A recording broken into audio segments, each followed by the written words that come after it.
Ladies and gentlemen, thank you for listening, downloading, and subscribing to the latest edition of the 12 Kyle podcast. I'm 12 Kyle. Check this out. On this podcast, we're going to talk about the No Fun League. It's an acronym. You know it better as the NFL. Now, if you've been following the podcast, you know that I hardly ever talk about current stuff. But at the time of this recording, the NFL season is about to start. And to be honest, I had to get some things off my chest. It's a lot of stuff happening with the NFL. And, I was like, let me crack open the mic and talk about this real quick. And I speak this as a fan who is somewhat in the middle because I've seen so much, but I also take football and the NFL for what it's worth. Being someone who has played the game, I have a different perspective than, average Joe fan. But I wanted to call this the No Fun League podcast because, the NFL, at least the NFL that I remember, has changed. It's better in a lot of ways than what it used to be. It's worse in a lot of ways than what it used to be. The players are better. There's no denying that. But how the game is and how we as fans view it, is better in some ways and worse than others. And to be honest, we as fans, we're better in some ways and in some ways we're not. But I wanted to call it the No Fun League because I think more than anything, that's what it appears to me, that the NFL is not really fun like how it used to be. And now I say this at the time of this recording, someone who is 45 years old. So I've been watching football since 1976. That's the first time I remember watching a pro football game. And I was almost 4 years old, right? So it's been in me. I've been a fan since that time. So, but one of the ways that I can honestly say where I think the game has changed is, back in the day, there used to be a situation where, NFL players were very colorful. They stood out, not just on the field, but, they had colorful nicknames. And I'll give you a couple examples. Like the Steelers had Mean Joe Green. And the Cowboys had Ed Too Tall Jones. And, the reason why they call him Too Tall, because he was really too tall. I think Too Tall is like 7 feet tall. The Jets had Broadway Joe Namath. I never saw Joe Namath play, but Broadway Joe was a cool ass nickname. And then, you could even think about as time moved on and everything, you got closer to now, even a dope nickname like Megatron, Calvin Johnson from the Detroit Lions. I thought that was a dope name. Beast Mode is another dope ass nickname, Marshawn Lynch. Then you had the Nigerian Nightmare, Christian Okoye. And who could ever forget the great David Deacon Jones? It gets no colder than Deacon Jones. Then you had Reggie White, the Minister of Defense. And of course, who could ever forget William the Refrigerator Perry? It don't get no bigger than the fridge, literally and figuratively. And last but not least, man, my favorite nickname, in my opinion, the greatest running back that I ever saw play, Sweetness, Walter Payton. I think one of the things about, having those cool nicknames was, again, these were nicknames that were given. It wasn't like somebody gave them their nicknames. And of course, I'd be remiss if I didn't mention Deion Prime Time Sanders. It don't get no better than Prime Time. Trust me. But again, these were names that were given to these players. Nobody created their own brand and, tried to do this or do that. It was, it was for the love. And again, it was fun. And these guys were charismatic and they played to the crowd and they kept, the fans and the audience captive. But it was fun. Again, it was fun.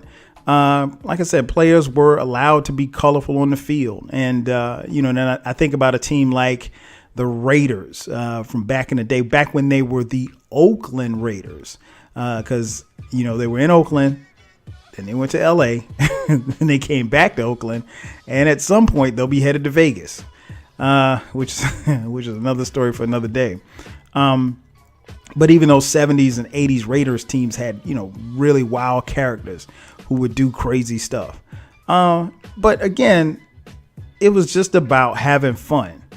Fast forward to now, the NFL, I get it, it's corporate, but in being corporate, I think a lot of times you lose some of your, your fun and being yourself and being loose. And, that's trickled down to the fans, to be honest. And then, of course, you have the anthem controversy, if that's what you want to call it. I'll say this about the anthem. And I mean, we all know how and why this got started. Colin Kaepernick from the San Francisco 49ers decided to sit during the national anthem. He actually sat for 2 games before somebody even spotted him and said, "Hey, the national anthem was playing. Why are you sitting down?" And he went on to tell him why he was sitting down. And then he spoke to someone in the service and they said, well, look, out of respect for us and the servicemen and women that have, fought for the freedom that you have, why don't you just take a knee? And he did that. And subsequently was pushed out of the NFL for it. And, obviously you all know what happened after that. Players started, showing protest, and not just protesting the national anthem, but using the anthem as a platform to protest social injustice, police killing black and brown citizens. And it was to bring light to it. And all of a sudden, people hijacked the narrative and, it was, you won't stand up for the flag, so now we're going to be mad at you. It was never about the flag.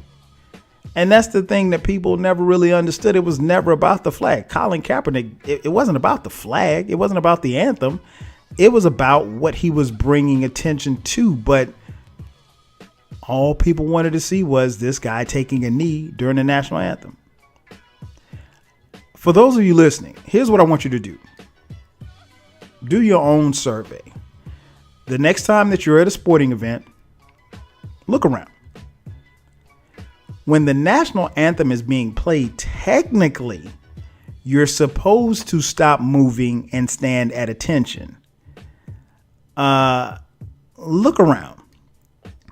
You'll see people in the stands walking, talking, texting, digging in their ass, digging in their nose. And I'm only saying that because I saw that at the Falcons game last year, digging in their nose while the anthem's being played. So, people it's not like that. I mean, they've made this into something huge that it really shouldn't have been. And I applaud Colin Kaepernick because I think he knew back then when he did that, this was it. He drew the line in the sand and he knew that his time in the No Fun League was going to be limited. And, obviously after his contract is up, he does not get re-signed. He has, in essence, been blackballed from the NFL. And that's what it is. And I think Colin actually understood that and knew that. And he was okay with that. Now, he wants to play, but he understands that that's what's happening. And that's why he's filed a collusion lawsuit against the NFL, which one I think he's going to win. I'd be surprised if he didn't, because it definitely appears that the league has conspired to keep him out. And, as time goes on, as years go by, the less and less likelihood that he will get another opportunity to play in the No Fun League. And so I applaud him. And I applaud any other player who used that platform during the national anthem to, show their demonstration. But I will say this. If you're going to show any type of demonstration, be able to, eloquently speak what it is that you're doing and why you're doing it. And for the most part, every player that I've heard being interviewed about it, they've been able to talk about it eloquently and, get their message and their point across. And I think it's really interesting because there was a time in sports where, and this was long before the social media idiots got out here, but there was a time in sports where people really wanted athletes to speak out. And my thing is this. People always want athletes to speak out as long as they're saying something that is in line with their line of thinking. Yeah. As long as they're saying what it is that you believe in, you're all for it. And that's the hypocrisy of fans. And that's the hypocrisy of people, really. Because I'll give you an example, right? If,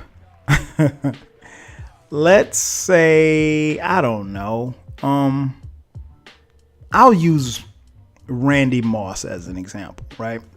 Let's say during Randy Moss's career, if what's my man's name? John McCain was running against Barack Obama, and Randy Moss says, I got the 100% support behind John McCain. I think he's a great man. I think he's going to take this country to the next level. If he says that while a black man is running for president, all hell would bust wide open. I mean, it's just not going to happen. And it's, again, a lot of you listening and a lot of people in general would have turned so fast on Randy Moss. And technically, Randy Moss in that scenario is in the position to vote for whomever he wants to. But again, it goes back to the point. People want athletes to speak up as long as what they're saying is in alignment with what they feel. The minute that you say something that is out of line, then it's, you athletes need to just shut up and play. Or shut up and dribble. Shout out to LeBron. So nobody, you fans are a bunch of hypocrites. That's what you are. And I'm not surprised because people are hypocrites. And if you look at the word fan, it's short for fanatic. And some people claim to be fans, but you really aren't fans. You really aren't. You don't care.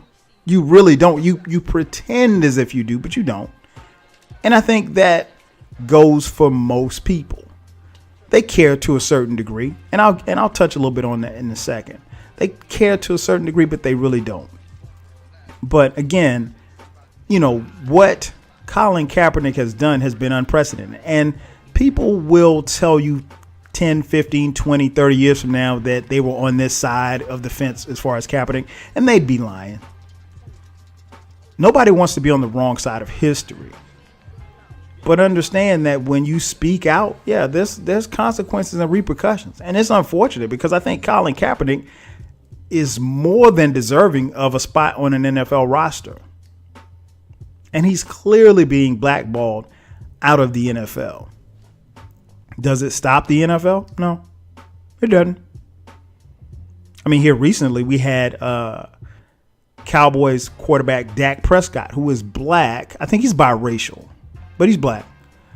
Came out and said that he didn't think that the anthem was, he said he stands for the national anthem, and, he didn't think that protests should be happening at a football field because, that's where people come to, take their mind off of what's going on and all of this other jive foolishness he was talking. I can't even quote the dude.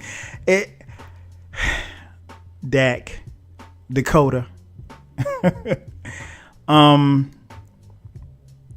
People aren't going to forget that quote. Those words, while that might be what you really mean in your heart, those words are going to bury you. I'm telling you, the first time he throws a pick six, the first time he throws an interception that cost them the game, the first time he loses in the playoffs, those words are going to come back on you.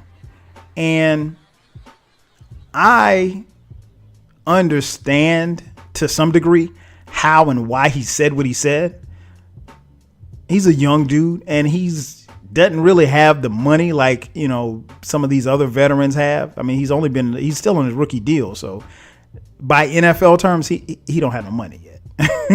The money's coming, but he hasn't hit his lick yet. And, he's got to conform to what his employer, Jerry Jones, is saying. And I think that's where we as fans, as people kind of get it twisted a little bit. We all have to conform, right? That doesn't mean that you have to necessarily bow down and cater to people, but we all have to conform to some degree. And I'll give you an example. Like when you go to work, there's a dress code that if you work in corporate America that you have to abide by.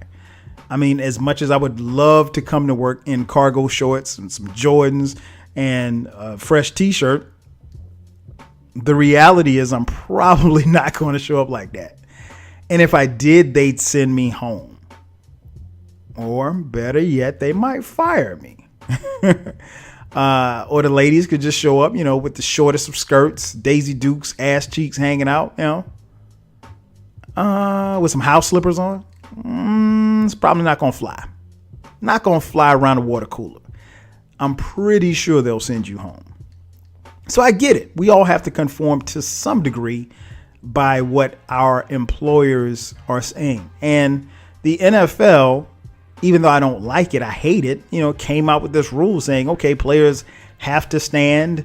They have to, stand during the flag, or they can stay in the locker room, so forth and so on.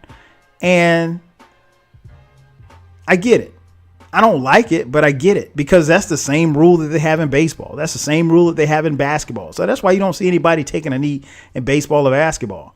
The basketball rule was actually created because Mahmoud Abdul-Rauf decided he wasn't even going to face the flag. And they got his ass up out of the paint for real. And so they put forth, the amendment as to what to do during the anthem. But again, it's not about the anthem. And I wish people would stop using that narrative. Your commander in tweet, he thinks that players should be suspended and fined and suspended without pay for not saluting the flag. Man, fuck you and the flag. And what's funny is that you can tweet that from behind your desk. But are you willing to say that to a man's face? Probably not. Because most of you, or some of you, tweet stuff about athletes that you would never say to their face. Never. Nonetheless, the NFL, they have an issue. They have a PR issue. They have many other issues. But I think one thing that they have done is they've been very reactionary. They're not looking to get ahead or kind of, see what the players are feeling or anything like that. They put a rule in place that was not collectively bargained. So at the time of this recording, they had to pull it back and say, well, look, we're going to hold off. We're going to meet with the players because they know they can't. You can't just make up shit as you go along. It doesn't work like that. At least not in the no fun league. As much as, they are full of shit, you can't just do that. There's certain policies and procedures that are put in place. And currently in the NFL bylaws, there's nothing that says that you have to stand for the flag. There's nothing that says that you have to be on the field for the flag. Keep in mind that there was a time when the NFL players weren't even on the field when the national anthem was being played. Then 9/11 happened, and the No Fun League decided to get into the patriotism game. And so they said, look, there's money in the patriotism. So we're going to, we're going in head first. And that's basically what they did. And so, you had, and I get it. I mean, if you lived through 9/11, you understand how and why the NFL probably did what they did, but they went all in. I mean, all in. They got guys running on the field with flags, and they bring the flag out during the national anthem, and they got people waving a giant flag that stretches from one end zone to the other end zone. And that's cool, and it looks good for TV. But what are you doing? I don't think the NFL has a clue as to what they're doing. They just go along as they go along. But again, the NFL's full of shit. It is. And to be honest, if we're being honest, if we're keeping it a buck, as you young folks say, the NFL's always been full of shit, for real. I remember this was 2006. I've mentioned this on my podcast and several other podcasts. As many of you know, my uncle actually played in the NFL. He played in the NFL for 13 years. His name is Harry Carson. He played with the New York Giants. He is a member of the Pro Football Hall of Fame. In 2006, he went into the Hall of Fame. And I was there in Canton, along with my family, thousands of other fans and friends. And I remember as he came to the podium, the first thing that I noticed was he didn't have anything in his hand. And I was like, uh-oh, he doesn't have a speech.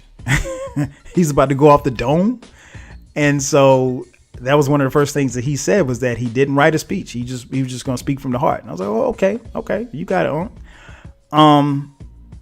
And one of the first things that he said was that he implored the NFL to take care of its own.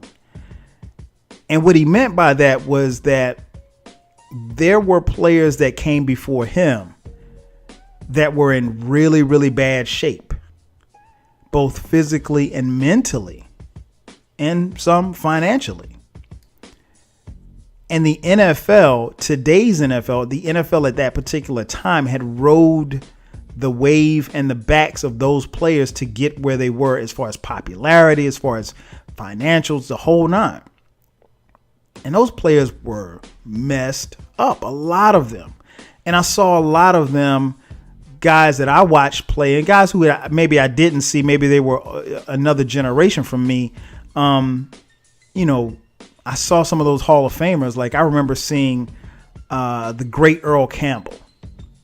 And Earl Campbell was a monster when I was a kid. I mean, he was a running back.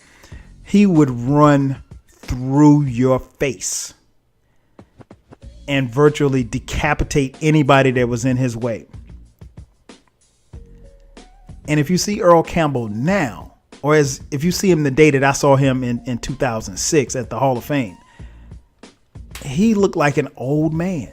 And I mean, he had a walker. He was barely getting around. I mean, like he was just, and the NFL has treated Earl Campbell and so many other players of his era like shit. No, I mean, they have brought them out and paraded them in front of fans. And I'm not saying that, but they haven't taken care of them health-wise.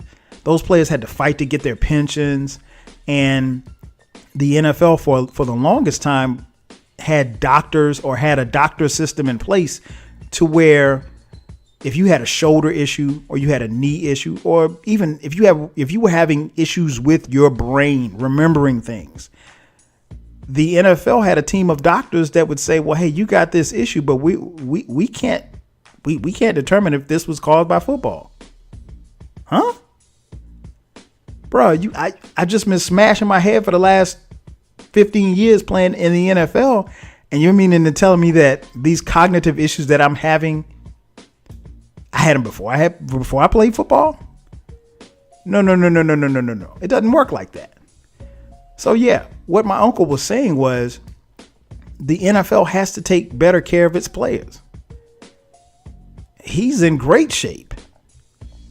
Mentally, physically, financially, he's in great shape, but he could not get up on that stage and not speak on behalf of those who couldn't.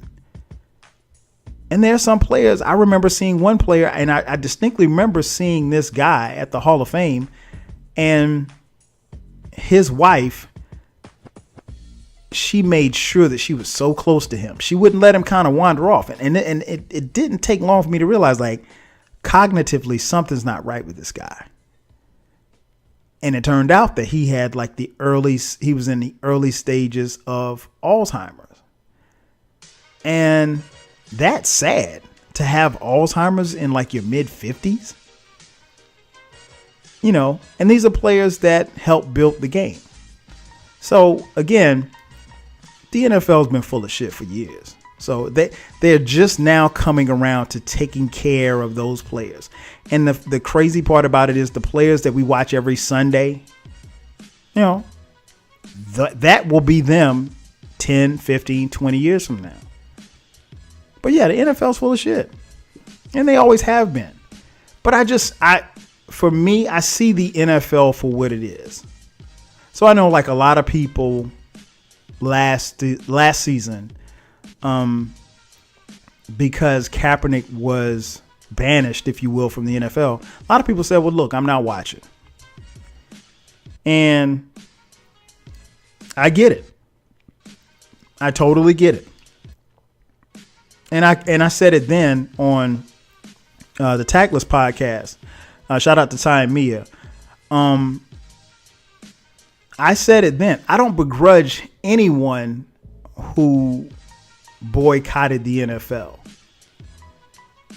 I wasn't, because I see the game and I see the NFL for what it is.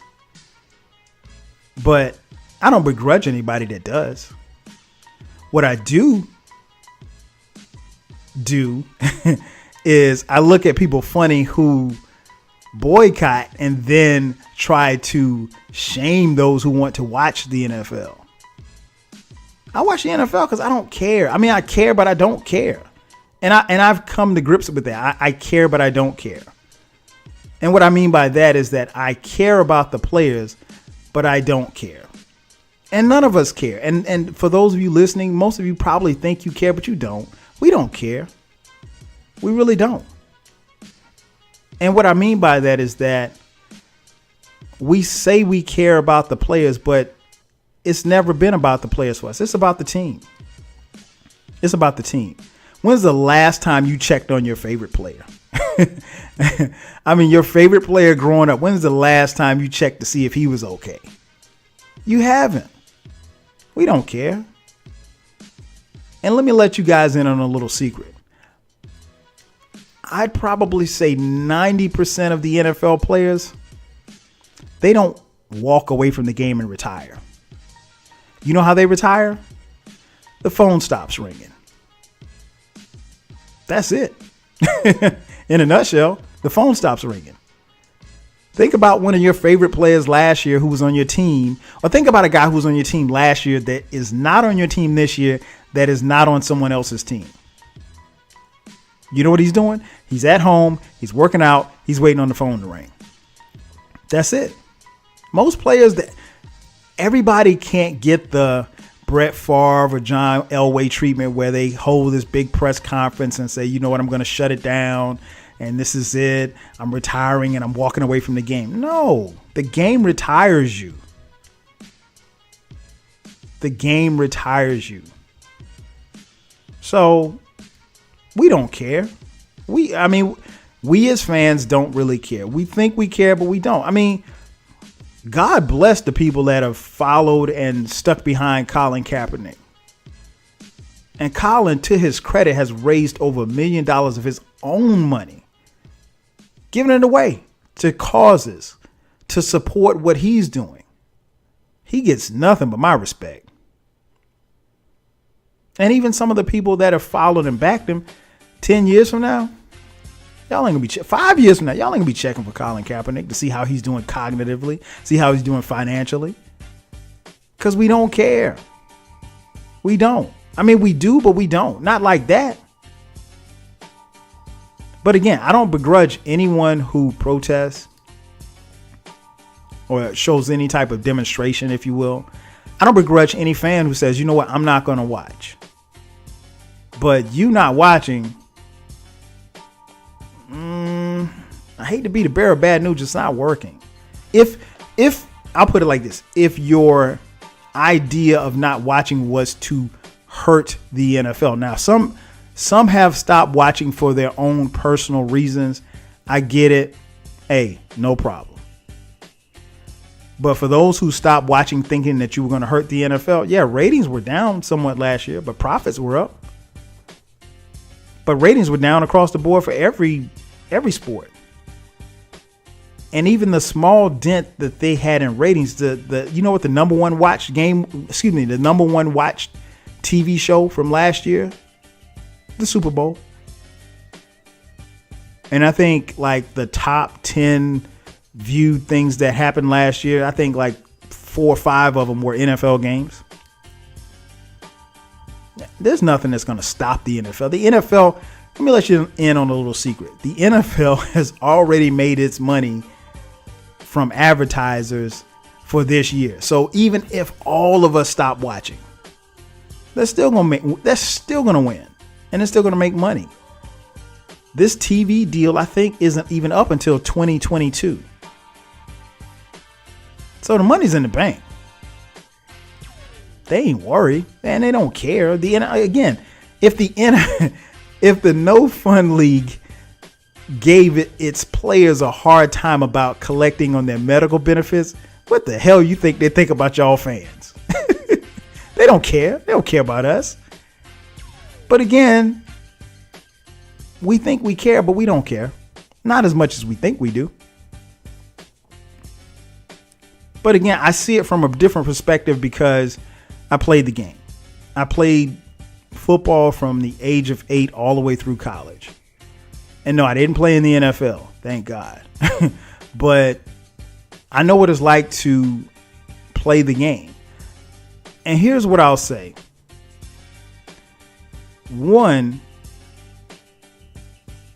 the men who have decided to play football for a living, they're trading on their bodies for our entertainment. It is so hard to kind of put into words what to play in an NFL game is like. I mean, like you're literally in a car crash every 30 seconds. And you do that for 3 hours. Most of our favorite NFL players have a hard time getting out of bed on Monday mornings. We don't know. We don't see it. We see them Sunday after Sunday. And the whole idea of Thursday night football is a terrible one. And that's why the games have sucked. Yeah, but, a game is on, so we'll watch. We, as fans and as a society, has proven that. Man, it could be the Browns versus the Colts on a Thursday night. We'll be right there watching. Because that's what we do. So again, I don't think we really think that deep into it. But again, these are players who trade on their body for our entertainment. So I give them all the props for it. Because they're doing it for my entertainment. Yeah, they're being compensated beautifully for it. They're being compensated beautifully for it. But at the same time, it's for our entertainment. So again, we don't care. We don't care about how tough it is to, get out of bed when, you got $4.5 million coming in, when that direct deposit is hitting every Tuesday.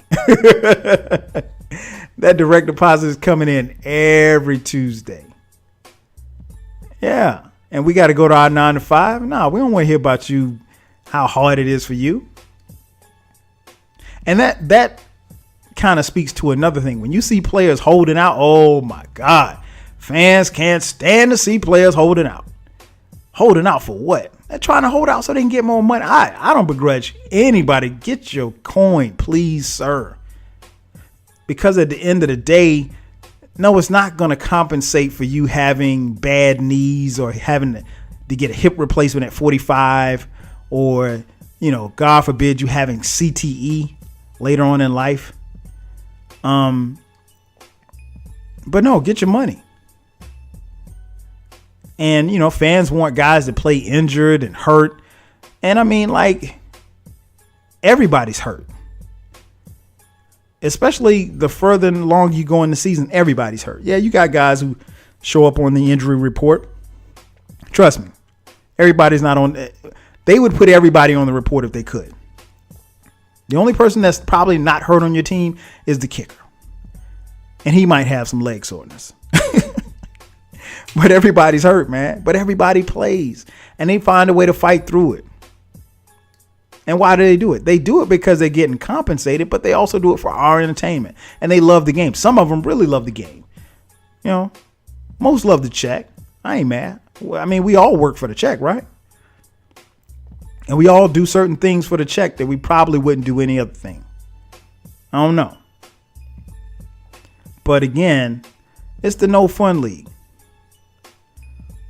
I see it for what it is.